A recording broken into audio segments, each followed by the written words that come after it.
Yeah, I want to share a recipe for someone watching this video.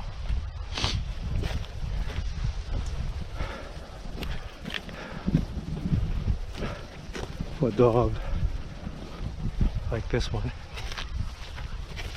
Of course, there are hundreds and thousands, if not millions, of recipes out there, but this is what we like. Yeah, small birds like this, anything that's small like this, you want to keep all the bones, okay? And because bones will give great broth, because I like to make this into a soup, okay?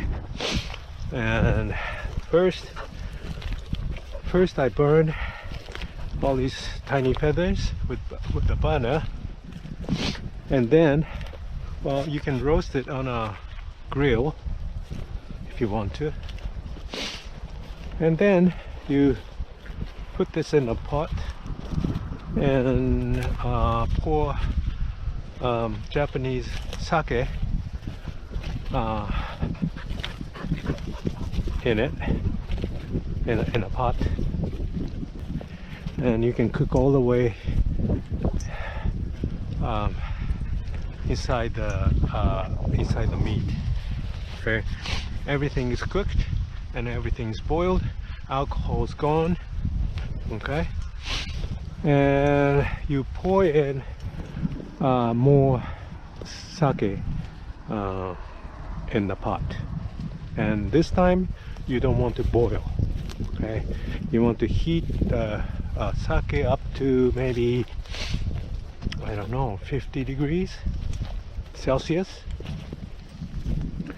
It all depends on how warm you want the sake to be.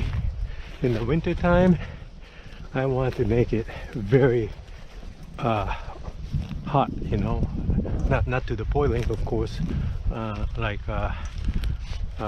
You want to have a hearty stew kind of temperature.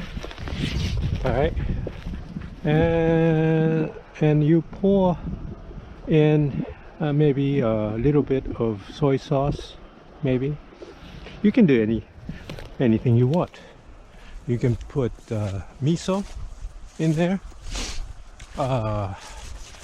and drink as is. Okay, you don't want to make it too salty, because it's more like a drink than a soup, but it's a in between soup and soup and a drink. Okay, so